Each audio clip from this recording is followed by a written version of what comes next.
உங்களுக்கு வெக்கம் இல்லையா? அது இங்கே செய்யணுமா? நீ வச்சு டேட் எது 14ஆம் தேதி, நான் வச்சு டேட் 5ஆம் தேதி. அது எனக்கு முன்னாடி வந்துச்சு 9 நாள் முன்னாடி. பயம் பயம். நான் பேசுறது இல்லை, ஊரெல்லாம் பேசுறேன், ஊரெல்லாம் பேசுறேன். ரூபா மேடம் ரெஸ்பெக்ட் கொடுத்து பேசுறேன். உடனே உங்க அப்பாவுக்கு சொல்லிட்டு இன்னைக்கு சாயங்காலம் வீட்டுக்கு போங்க. இதெல்லாம் சண்டே இருக்கிற தெரியல, தெரியல மாதிரி குரு இருக்கிறாங்க. அவங்க இந்த குடும்பத்தை கால் பண்ணு. நீங்க அதுக்கு பள்ளிக்கூடாம அப்பா வீட்டுக்கு போய், அப்பா எங்க கான்ஸ்டியூன்சில 4 ரேஷன் கார்டு நீ எடுத்துட்டு கேட்கணும். அப்பாவே என்னை நம்பி ஓட்டு போட்டு ஜெயிக்க வச்சிருக்கிறாங்க, அதனால இந்த 4 கார்டு கொடுக்கலன்னா திருப்பி நான் தெருவுக்கு நான் போக முடியாது, ஓட்டு கேட்க முடியாது. அப்படியே நான் போன் எடுத்து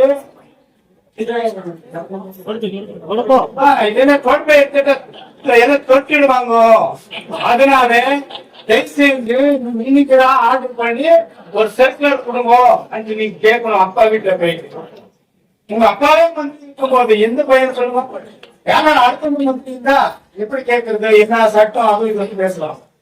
இப்போ வந்து சட்டத்தை எதுவும் ஒண்ணும் இல்லை, நீ போறதுக்கு சட்டம். அப்பா கிட்ட போய் கேட்காத ஒரு சட்டம் போகணும், கேட்கணும். பென்ஷன் யாரு இவங்க வீட்டு கிட்ட இருக்கிற பென்ஷன்ல வாங்கிட்டு என்ன பண்றீங்க? 800 ரூபாய், 1000 ரூபாய், 1200 ரூபாய் ஏன் வாங்குறீங்க வாபஸ்? நீங்க கேட்கிற டாக்குமெண்ட் அவங்ககிட்ட எங்க இருக்குது கேட்டா, நீ மகன்களை நீ தூர வைங்க, உங்க குடும்பம் ஒன்னா இருக்கக்கூடாது, நீங்க தான் பிரிச்சுட்டு வாங்கன்னு சொல்றீங்க. நீங்க இந்த மாதிரி இந்த தாசில்தார் 1 மாசம் இருக்குது வந்து இந்த அம்மாவுக்கு நான் 1 மாசம் பின்னாடியே ஒரு லெட்டர் கொடுத்தேன். பாருமா பென்ஷன் இருக்குது, ரேஷன் கார்டு இருக்குது, அது நேரம் அந்த இது சீனாஸ் கொடுத்த திருப்பி இருக்கிறாங்க, அது வாபஸ் வாங்குங்க நான் சொன்னேன். இது வரைக்கும் இந்த அம்மா மூச்சு வாங்கி ஒரு வார்த்தை கூட பேசல. அந்த பிரஸ்காரம் நீங்க கேட்டீங்களே தெரியாது. எல்லா கோவிந்தோட ரிலேஷனுக்கே செஞ்சுக்கிறாங்க. அவங்க பேர்ல எவ்வளவு நிலம் இருக்குதுன்னு கூட டாக்குமெண்ட் வாங்கி இருக்கிறாங்க. இதை டைவர்ட் பண்றதுக்கு யார் 60 ஏக்கர் 100 ஏக்கர் 800 ஏக்கர் யாரு இருந்தா உனக்கு தாக்கத்து இருந்தா நீ எடுத்தோ, இல்ல உனக்கு தாக்கத்து இருந்தா நான் சேர்ந்து தப்புன்ட்டு எல்லாம் நம்ம கான்ஸ்டியூஷன் கொடு. எப்படி ஸ்ரீனிவாசபுரம் இவ்வளவு தாக்கத்து எடுத்துட்டு போனேன் நீ? இதுக்கு யார் இன்ஃபுளுன்ஸ் பண்ணாரு? இது யாரு என்னங்க இது சொல்லாம இந்த அதிகாரிகள் வேலை செஞ்சாங்க? இவங்க தானே செஞ்சு கொடுத்தாங்க. இந்த கச்சேரிக்கு வந்தா உங்க ரேஷன் கார்டுக்கும் பென்ஷனுக்கும் இன்கம் சர்டிபிகேட் கேஸ்ட் சர்டிபிகேட் வந்தா பணம் சொல்லி கேக்குது. சேரும் பணம்னு கேக்குது, தேர்தல் பணம் கூட கேக்குது, அந்த சேர்ல போற அவன் கூட பணம்னு கேக்குது. எங்க பணம் எவ்வளவு பணம் கொடுப்பேன் சொல்லுங்க? ரேஷன் கார்டுக்கு 2000 3000, இந்த இன்கம் சர்டிபிகேட் கேஸ்ட் சர்டிபிகேட்டுக்கு 2000 3000 யாரப்பா வீட்டு பண்ண? ஏன் கவர்மெண்ட் பேமெண்ட் கொடுக்காத உங்களுக்கு? இல்ல அங்கேதான் இன்னொரு எம்எல்ஏ கோவிந்தோட எடுத்துட்டு போய் கொடுக்கணுமா? பண்ணுவோம். இந்த எம்எல்ஏக்கு வெப்பம் இல்ல, உன் பதவியே உன் அதிகாரத்தை நீ இது ஜன ஓட்டு போட்டதுக்கு முன்னுக்கு கோவிந்தோட கதா உங்களுக்கு என்ன மரியாதை? உன் குரு இருந்தா உங்க வீட்டை வச்சுக்கலாம், ஜனம் முன்னாடி என்ன தரு குரு? இந்த மாதிரி நீங்க யார் யாரு வந்திருக்கிறீங்க ரேஷன் கார்டு பென்ஷன் இது பிராரம்பிச்சிருக்கிறோம் போராட்டம் கொடுக்கிற வரைக்கும் நாங்க எல்லாம் இந்த போராட்டத்தை எப்பவும் விடுறதே இல்லை. போராட்டம் பண்றோம், பெங்களூர்ல நம்ம ஸ்டேட் பிரசிடென்ட் சொல்லி போராட்டம் பண்றோம். அப்புறம் நம்ம கவர்மெண்ட் வந்துச்சுன்னா வந்தே வருது. நீங்க எல்லாம் மனசுல இருந்தா நானே நிக்கிறேன். நீங்க எல்லாருமே நம்ம கவர்மெண்ட் வரும் முன்னாடி நம்ம டிஸ்ட்ரிக்ட் பிரசிடென்ட் ரிக்வெஸ்ட் பண்ணி நம்ம விபாக் பிரபாரி நம்ம பெரிய லீடர் வந்திருக்காங்க பேட்டரி அவங்களுக்கு ரிக்வெஸ்ட் பண்ணி எம்பிக்கும் ஒரு அப்பீல் பண்றோம். ஸ்டேட் பிரசிடென்ட் கிட்ட சொல்லி நானே பிளாஸ்ல இது யார் யாருக்கும் பென்ஷன் அது எவ்வளவுதான் பணம் வரட்டும், அவங்களோட வீட்டுல ஏதனா சம்பாதனை பண்ணிட்டோம் மறுபடியும் திருப்பி அவங்க பென்ஷன் வரணும், ரேஷன் கார்டு வரணும். இது கூட வைக்கிறாங்களா பேங்க் பிரசிடென்ட் உங்களுக்கு எல்லாம் வரும். இது அசூரன்ஸ் பண்றாங்க. ஆனா இவங்க பார்க்கலாம் நம்ம போராட்டம் பண்ணிருக்கிற இப்போ அவங்களுக்கு இது மெமரண்டம் கொடுக்குறோம். அவங்க எத்தனை ஸ்டெப் எடுக்கலன்னா இங்க இருக்கிற ஒவ்வொரு ஆபீஸ் கூட ஆபீசர் கூட என்னென்ன செய்யணும் எல்லாம் தெரியும் நம்மளுக்கு. யாரு கூட அது நம்ம எம்பி இருக்கும் போது பணம் ஸ்டேட் கவர்மெண்ட் பணம் குடிச்சு இந்த இனாகிரேஷனுக்கு நம்ம ரெவன்யூ மினிஸ்டர் அசோக். அதனால இங்க வந்திருக்கிறவங்க யாரும் நீங்க நோக்கப்படாதீங்க. உங்க வீட்டு ಪಿಳ್ಳೆ ಮಾತ್ರ ನಾವ್ ಯಾರು ಸೇಲ ನಿಮ್ಮ ಮನೆ ಮಗನಾಗಿ ನಾನು ಇರ್ತೇನೆ, ನಿಮ್ಮ ಸೇವಕನಾಗಿ ಕೆಲಸ ಮಾಡ್ತೇನೆ. ನಿಮ್ಮ ಪರವಾಗಿ ಯಾವುದೇ ಸಮಸ್ಯೆ ಬಂದ್ರು ಕೂಡ ಹೋರಾಟದಲ್ಲಿ ಭಾಗವಹಿಸಿ ನಮ್ಮ ಮುಖಂಡರ ಜೊತೆ ಇಟ್ಕೊಂಡು ನಿಮ್ಗೆ ನ್ಯಾಯ ಕೊಡಿಸುವಂತ ಕೆಲಸವನ್ನ ಮಾಡ್ತೀವಿ. ಮತ್ತು ನಮ್ಮ ಪೊಲೀಸ್ ಅಧಿಕಾರಿಗಳು ನಮ್ಗೆ ಹೋರಾಟ ಮಾಡ್ಲಿಕ್ಕೆ ಸಹಕರಿಸಿದ್ದಾರೆ. ಎಲ್ಲ ಒಬ್ಬೊಬ್ರು ಸ್ವಲ್ಪ ವಿಘ್ನ ಮಾಡ್ತಾರೆ ಇದ್ದೇ ಇರ್ತಾರೆ ನಮ್ಮ ಜಿಲ್ಲಾಧ್ಯಕ್ಷರಲ್ಲಿ. ಇನ್ನು ಉಳಿದ ಎಲ್ಲಾ ಅಧಿಕಾರಿಗಳು ಎಲ್ಲರೂ ನಮ್ ವಿರುದ್ಧ ಇಲ್ಲ. ಅದಕ್ಕಾಗಿ ತಾಲೂಕು ತಹಸೀಲ್ದಾರ್ಗೆ ನಾವು ಈ ಹೋರಾಟದ ಮೂಲಕ ನಾವು ವಿನಂತಿಯನ್ನ ಮಾಡ್ತೀವಿ. ನಾವು ಕೊಟ್ಟಂತ ಮನವಿಗೆ ನೀವು ಯಾವ ಕ್ರಮ ತೆಗೆದುಕೊಂಡಿದ್ದೀವಿ ಅನ್ನುವಂಥದ್ದನ್ನ ಒಂದು ವಾರದೊಳಗಡೆ ನಮಗೆ ಕೊಡ್ಬೇಕು. ಒಂದು ವಾರದೊಳಗಡೆ ನಿಮ್ಮ ಕ್ರಮವನ್ನು ಕೊಡ್ಬೇಕು. ಕಳೆದ ಸಾರಿ ಬಂದಾಗ ನೀವು SIR ಅಂತ ಹೇಳಿ ನಮ್ಗೆ ಸಮಯ ತಕೊಂಡ್ರಿ. SIR ಮುಗ್ದೋಯ್ತು, ಇವತ್ತೈದು, ಇನ್ 3 ದಿವಸ ಅದು ಮುಗ್ದೋಗುತ್ತೆ. ಇದು ಯಾವ್ದು ಅದು ಉಳಿಯೋದಿಲ್ಲ. ನಿಮ್ಗೇನು ಅಂತ ಟೆನ್ಷನ್ ಏನಿಲ್ಲ. ನಾವು ಕೇಳುವಂತ ಪ್ರಶ್ನೆಗೆ ನೀವು ಉತ್ತರವನ್ನ ಬರವಣಿಗೆಯಲ್ಲಿ ಕೊಡ್ಬೇಕು. ನಿಮ್ ಕೈಲಿ ಆಗತ್ತಾ ಇಲ್ಲ ಅನ್ನೋದನ್ನು ಕೊಡಿ. ಇಲ್ಲ ಮಾಡಿದ ತಪ್ಪೇನಿದ್ರೆ ತಪ್ಪು ಅಂತಾನು ಕೊಡಿ. ನೀವು ಸತಾಯಿಸ್ಕೊಂಡು ಈ ನೊಂದ ಜನರಿಗೆ ಬಾಯಲ್ಲಿ ಮಣ್ಣಾಕಕ್ ಹೋಗಬೇಡಿ. ಈ ಕ್ಷೇತ್ರದ ಶಾಸಕರು ಸೂಪರ್ MLA ಮಾಡಿದಂಗೆ ನೀವು ಮಾಡಕ್ ಹೋಗಬೇಡಿ. ನೀವು ಕಾನೂನಿನ ಚೌಕಟ್ಟಲ್ಲಿ ಕೆಲಸ ಮಾಡ್ತಕ್ಕಂಥವ್ರು, ಅದನ್ನ ಮೀರಿ ಏನೂ ಮಾಡಕ್ ಹೋಗಬೇಡಿ ಅನ್ನುವಂತ ವಿನಂತಿಯನ್ನ ಮಾಡಿ ನೂರಾರು ಜನರಿಗೆ ಏನೇನು ಸಮಸ್ಯೆಗಳು ಎತ್ಕೊಂಡ್ ಬಂದಿದ್ರು ಅದಕ್ಕೆಲ್ಲ ಸ್ಪಂದಿಸಿ ಕೆಲಸ ಮಾಡಬೇಕು. ತಾಲೂಕು ಆಫೀಸಲ್ಲಿ ಯಾರನ್ನು ಕೂಡ ನೀವು ಹಣ ವಸೂಲಿ ಮಾಡೋದಕ್ಕೆ ಬಿಡಬಾರದು.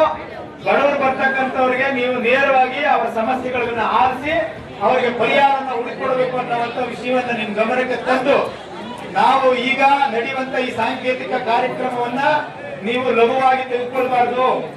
ಇದು ಒಂದು ರೀತಿ ಹೋರಾಟದ ಪ್ರಾರಂಭದ ದಿನ ಅಂತ ತೆಗೆದುಕೊಳ್ಬೇಕು. ಆದಾಯ ಪ್ರಮಾಣ ಪತ್ರಕ್ಕೆ ಇಲ್ಲಿ ಬಂದ್ರೆ ನೀವು ಕೇಳಬಾರ ದಾಖಲೆಗಳನ್ನ ಕೇಳೋದು, ಅವರ ಹಿಂದೆ ಇರ್ತಕ್ಕಂತ ದಾಖಲೆಗಳನ್ನ ಕೇಳೋದು, ನೀವು ವಾಪಸ್ ಕಳಿಸೋದು, ಆಮೇಲೆ ವಯಸ್ಸಾದವರೆಲ್ಲ ಬಂದ್ರೆ ನೀವು ಬೈದು ಕಳಿಸೋದು, ಇಲ್ಲಿ ಮರ್ಯಾದೆಯಿಂದ ಮಾಡೋಂಥದ್ದು ಮಾಡಕ್ ಹೋಗ್ಬೇಡ್ರಿ. ಸರ್ಕಾರ ಆಫೀಸ್ ಇರೋದು ಅವ್ರು ಬಂದಾಗ ಪ್ರೀತಿಯಿಂದ ಮಾತಾಡಿ ಅವ್ರಿಗೆಲ್ಲಾ ಕೆಲಸಗಳನ್ನ ಮಾಡ್ಕೊಡ್ಬೇಕು. ಆಗದೆ ಇರ್ತಕ್ಕಂಥ ಕೆಲಸ ಕೂಡ ಯಾವ ರೀತಿ ಪರಿಹಾರ ಹುಡುಕ್ಬೇಕು ಅನ್ನೋದನ್ನ ಹುಡುಕಿ ಅವ್ರಿಗೆ ಮಾಡ್ಕೊಡ್ಬೇಕು ಅಂತೇಳಿ ನಾನು ಈ ಸಂದರ್ಭದಲ್ಲಿ ಹೇಳ್ತಾ, ನಾನು ಇಷ್ಟೊಂದು ವಿಷಯಗಳನ್ನ ನಿಮ್ಮೆಲ್ಲರ ಮುಂದೆ ತಾಲೂಕು ಕಚೇರಿಯಲ್ಲಿ ಧರಣಿ ಮೂಲಕ ಮಾತಾಡಿದ್ದೇವೆ. ಇವೆಲ್ಲವೂ ಕೂಡ ಸಾರ್ವಜನಿಕರ ಪರವಾಗಿರುವಂತ ಸಮಸ್ಯೆಗಳು. ಇದನ್ನ ಕೂಡಲೇ ಬಗೆಹರಿಸಬೇಕು ಅಂತ ಹೇಳ್ತಾ ಈಗ ನಮ್ಮ ಮನವಿಯನ್ನ ನಮ್ಮ ತಾಲೂಕು ದಂಡಾಧಿಕಾರಿಗಳಿಗೆ ಕೊಡ್ತಾ ಇದ್ದೀವಿ. ನೀವು ಇದನ್ನ ತೆಗೆದುಕೊಂಡು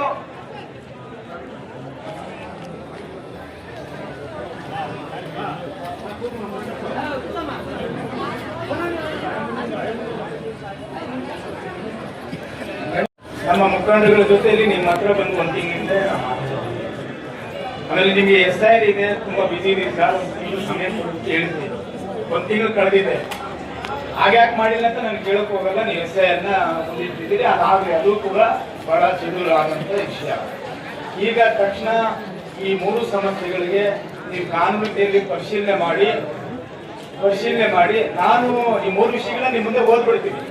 ನಾನು ಮನವಿ ಕೊಡೋದ್ರಿಂದ KG ಕೋಟೆ ಗ್ರಾಮದ ಸರ್ವೆ ನಂಬರ್ 121ರಲ್ಲಿ 60 ಎಕರೆ ಜಮೀನನ್ನು ಅಕ್ರಮವಾಗಿ ಮಾಡಿರುವುದನ್ನು ರದ್ದು ಮಾಡಬೇಕು. ಈಗಾಗಲೇ ನಮ್ಮ ಅರಣ್ಯ ಇಲಾಖೆಯವರು ಇದು ನಮ್ಮ ಜಮೀನು ಅಂತ ಹೇಳಿ ನಮಗೆ ಪತ್ರವನ್ನ ಕೊಟ್ಟಿದ್ದಾರೆ. ಅವರು ಸರ್ವೆಯನ್ನು ಕೂಡ ಮಾಡಿದ್ದಾರೆ, ನಕ್ಷೆನೂ ಇದೆ. ಆಮೇಲೆ ಸುಮಾರು 4,000 ಪಡಿತರ ಚೀಟಿ ಅಂತ ನಾವು ಹೇಳಿದ್ದೀವಿ. ಅಂಕಿಅಂಶ ಇವತ್ತು ಸಂಬಂಧಪಟ್ಟ ಅಧಿಕಾರಿಗಳು ಯಾವಾಗಲೂ ಕೂಡ ಸಾರ್ವಜನಿಕವಾಗಿ ಬಹಿರಂಗ ಪಡಿಸಿಲ್ಲ. ಅದ್ರ ಬಗ್ಗೆನೂ ಕೂಡ, ಯಾಕಂದ್ರೆ ಇಲ್ಲಿ ತಾಲೂಕು ದಂಡಾಧಿಕಾರಿಗಳಿಂದ ಇವೆಲ್ಲಾ ಇಲಾಖೆಗಳು ನಿಮ್ ಕೈ ಕೆಳಗಡೆ ಬರ್ತದೆ. ಆಮೇಲೆ ಪಡಿತರ ಇದು ವೃದ್ಧಾಪ್ಯ ವೇತನ, ಅಂಗವಿಕಲರ ವೇತನ ಮತ್ತೆ ನಮ್ಮ ವಿಧವಾ ವೇತನ, ಈ 3 ನಿಂತೋಗಿರೋದು ನಿಮ್ಗೆಲ್ಲ ಗೊತ್ತಿದೆ. ಮಾನದಂಡಗಳು ಏನಾದ್ರು ಈಗೇನು ಅದೇನು ಹೊಸದಾಗಿ ಬಂದಿಲ್ಲ. ಅವ್ರು ಹೇಳ್ತಾ ಇದ್ರು ಕೇಂದ್ರ ಸರ್ಕಾರ ಈಗ ಒಂದು ಸರ್ಕ್ಯುಲರ್ ಕೊಟ್ಟಿದೆ. ಕೇಂದ್ರ ಸರ್ಕಾರ ಏನಂದ್ರೆ 3 ತಿಂಗಳಿಗೆ 6 ತಿಂಗಳಿಗೆ ವರ್ಷಕ್ಕೆ ಒಂದೊಂದು ಸರ್ಕ್ಯುಲರ್ ಅನ್ನ ಕಳಿಸ್ತದೆ. ಅದು ನಾವು ಅಧಿಕಾರದಲ್ಲಿ ಇದ್ದಾಗಲೂ ನಮ್ಗೆ ಬರ್ತಾ ಇತ್ತು. ಆದ್ರೆ ಅದ್ರ ಮುಂದೆ ಇಟ್ಕೊಂಡು ಯಾರು ಪೆನ್ಷನ್ ಕೂಡ ನಾವು ತೆಗಿಯಕ್ ಹೋಗಿಲ್ಲ. ಅದೇನು ದೊಡ್ಡ ಮಾನದಂಡ ಅಂತ ಏನಲ್ಲ. ಅದನ್ನ ಸಡಿಲಗೊಳಿಸೋದಕ್ಕೆ ಯಾವ ರೀತಿ ಕ್ರಮ ತೆಗೆದುಕೊಳ್ಳೋದು ನಿಮ್ಮ ಹಂತದಲ್ಲಿ ಮತ್ತಲ್ಲಾದ್ರೆ ಮಾಡಿ, ಇಲ್ಲಾಂದ್ರೆ ನೀವು ಇದನ್ನ ಮೇಲಾಧಿಕಾರಿಗಳಿಗೆ ತಕ್ಷಣ ಸಮಸ್ಯೆ ಇದೆ ಅಂತೇಳಿ ನೀವು ಅವರಿಗೆ ಒತ್ತಾಕಿ ಕೂಡಲೇ ನಮ್ಗೆ ಸಮಸ್ಯೆಗಳ ಬಗ್ಗೆ ನಿಮ್ಮಿಂದ ನಮಗೆ ಉತ್ತರ ನಾವು ಬಯಸ್ತಾ ಇದ್ದೀವಿ.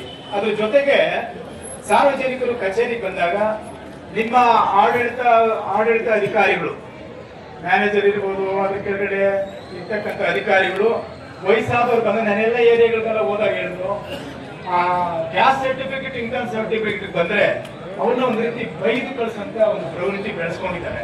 ಇದು ಆಗ್ಬಾರ್ದು. ಯಾಕಂದ್ರೆ ಇವರೆಲ್ಲ ಬರೋರು ವಯಸ್ಸಾದವರು, ಮತ್ತೆ ಎಷ್ಟೋ ಜನ ಎಲ್ಲರ ಮನೆ ಮೇಲೆ ಮಕ್ಕಳಿದ್ದಾರೆ, ಕಾಲೇಜಿಗೆ ಅಡ್ಮಿಷನ್ ಹೋಗ್ತಾರೆ, ಸ್ಕೂಲ್ಗೆ ಅಡ್ಮಿಷನ್ ಹೋಗ್ತಾರೆ, ಬೇರೆ ಇನ್ನೇನಕ್ಕೂ ಬೇಕಾಗುತ್ತೆ. ಅದನ್ನ ಏನಾದ್ರೂ ಮಾಡ್ಕೊಳ್ಳೋದಕ್ಕೆ ಕ್ರಮ ತೆಗೆದುಕೊಳ್ಬೇಕು. ಆಫೀಸ್ ಅಂತ ಹೇಳಿದ್ರೆ ಒಂದ್ ರೀತಿ ಆಸ್ಪತ್ರೆ ಇದೆ. ಡಾಕ್ಟರ್ ನೋಡಿದ ತಕ್ಷಣ ನಮ್ಗೆ ಇಲ್ಲಿ ಎಲ್ಲ ನಮ್ಮ ಕಾಯಿಲೆ ಮೇಲೆ ಮಾಡ್ತಾರೆ. ತಾಲೂಕ್ ಆಫೀಸ್ ಬಂದ್ರೆ ನಮ್ಮ ಸಮಸ್ಯೆಗಳಿಗೆಲ್ಲ ಇಲ್ಲಿ ಪರಿಹಾರ ಸಿಗತ್ತೆ ಅಂತ ಬರ್ತಾರೆ. ಅದಕ್ಕೆ ನೀವು ಸ್ವಲ್ಪ ಈ ಕಡೆ ಗಮನ ಹರಿಸಿ ಆ ತರದಕ್ಕೆ ಅವಕಾಶ ಮಾಡಿಕೊಡದೆ ಇವ್ರು ಬಂದಂತವ್ರಿಗೆ ತಾಲೂಕ್ ಆಫೀಸ್ ಅಂದ್ರೆ ಇದು ನಮ್ಗೆ ಒಳ್ಳೆಯ ಪ್ರೀತಿಯಿಂದ ಮಾತಾಡ್ತಾರೆ, ಕೆಲಸ ಆಗ್ತದೆ ಅನ್ನುವಂಥ ನಂಬಿಕೆ ವಿಶ್ವಾಸವನ್ನ ಮೂಡಿಸುವಂತ ಒಂದು ವಾತಾವರಣ ನೀವು ನಿರ್ಮಾಣ ಮಾಡ್ಬೇಕಂತ ಹೇಳಿ ಇಷ್ಟು ವಿಷಯಗಳನ್ನ ಹೇಳಿದ್ದೀವಿ. ದಯಮಾಡಿ ಇದನ್ನು ಸ್ವೀಕಾರ ಮಾಡಿ ಒಂದು ವಾರದೊಳಗಡೆ ನಮ್ಗೆ ಉತ್ತರವನ್ನು ಕೊಡ್ಬೇಕಂತ ಹೇಳಿ ವಿನಂತಿಯನ್ನ ಮಾಡ್ತೀನಿ. ಈ ಬಗ್ಗೆ ತಾವೊಂದು ಮಾತನ್ನ ಮಾತಾಡಿ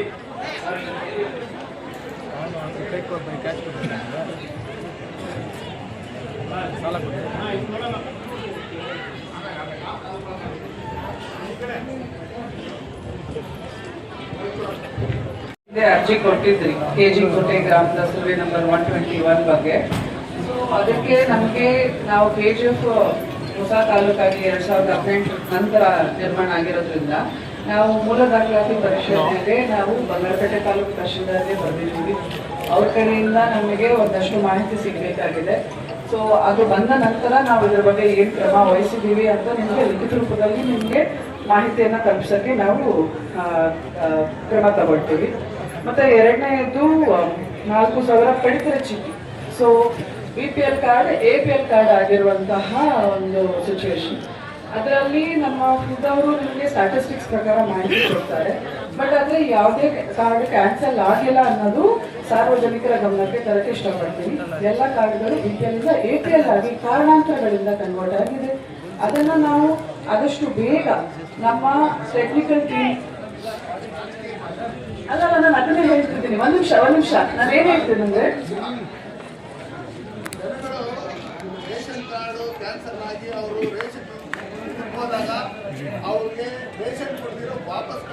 ಅದೇ ಒಂದ್ ನಿಮಿಷ.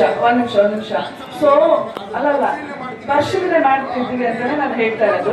ಅದು ಯಾವ ಸಂದರ್ಭದಲ್ಲಿ ಯಾವ ಕಾರಣಗಳಿಂದ ಆಗಿದೆ ಅದೇ ನಾನು ಟೆಕ್ನಿಕಲ್ ಡೀಟೇಲ್ಸ್ ನಮ್ಮ ಫುಡ್ ಡಿಪಾರ್ಟ್ಮೆಂಟ್ ಅವ್ರ ಕಡೆಯಿಂದ ನಿಮಗೆ ಮಾಹಿತಿ ತಲುಪಿಸ್ತೀನಿ.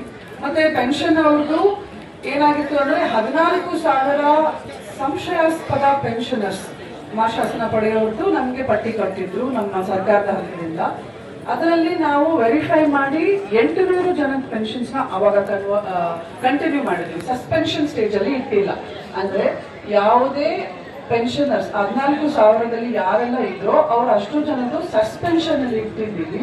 ಸೊ ಸಸ್ಪೆನ್ಷನ್ ಅಂದ್ರೆ ಅದನ್ನ ತಹಶೀಲ್ದಾರ್ ಲಾಗಿನ್ಗೆ ಪುಷ್ ಮಾಡ್ತಾರೆ. ಸಸ್ಪೆನ್ಷನ್ ಆದ ಕೂಡಲೇ ತದನಂತರ ಅದನ್ನ ನಾವು ಕಂಟಿನ್ಯೂ ರನ್ ಮಾಡೋದಕ್ಕೆ ಅವಕಾಶ ಇರುತ್ತೆ. ಸೊ ಸಸ್ಪೆನ್ಷನ್ ಅಲ್ಲಿ ಇಟ್ಟಿದ್ದೀವಿ. ಇನ್ನು 13,055 ಅರ್ಜಿಗಳು ನನ್ನ ತಹಶೀಲ್ದಾರ್ ಲಾಗಿನಲ್ಲಿ ಉಳ್ಕೊಂಡಿದೆ. ಅದನ್ನ 200 ಅರ್ಜಿ ಅಷ್ಟು ಈಗ SIR ಕೆಲಸದ ಮಧ್ಯದಲ್ಲಿ ಪರಿಶೀಲನೆ ಮಾಡಿದ್ದೀವಿ. ಅದನ್ನ ನಾವು ರನ್ ಮಾಡೋದಕ್ಕೆ ಕಂಟಿನ್ಯೂ ಸಹ ಮಾಡಿದ್ದೀವಿ. ಉಳಿದಿರುವಂತಹ 12,900 ಚಿಲ್ಲರೆ ಏನಿದೆಯೋ ಅದಷ್ಟನ್ನು ನಾವು ಒಂದೊಂದು ಅರ್ಜಿದಾರ ಒಂದೊಂದು ಫಲಾನುಭವಿ ಮನೆಗೂ ರೀಚ್ ಆಗಿ ನಮ್ಮ VA ಮತ್ತು RA ಮುಖಾಂತರ ಅದನ್ನ ನೈಜವಾಗಿ ಅಂದ್ರೆ ಅರ್ಹ ಫಲಾನುಭವಿಗೆ ಏನು ಮಾಶಾಸನ ಸಿಗ್ಬೇಕಿತ್ತು ಅಷ್ಟನ್ನು ತಲುಪ್ಸಕ್ಕೆ ನಮ್ಮ ಕಡೆಯಿಂದ ಆದಂತಹ ಅಷ್ಟು ಕ್ರಮನ ಕೈಗೊಳ್ತೀವಿ ಅಂತ ಹೇಳಕ್ ಇಷ್ಟಪಡ್ತೀನಿ. ಸಸ್ಪೆನ್ಷನ್ ಅಲ್ಲಿ ಇಟ್ಟಿದ್ದೀನಿ ಅಂದ್ರೆ ಅಮಾನತು ಅಂತ ಅರ್ಥ.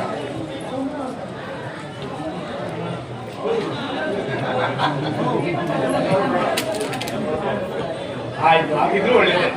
ನೋಡಿ, ನಾನು ಮೇಡಮ್ಗೆ ಏನ್ ಹೇಳ್ತೀನಿ ಅಂದ್ರೆ ಕಾನೂನು ಬರುತ್ತೆ, ಅಮೆಂಡ್ಮೆಂಟ್ ಬೇರೆ,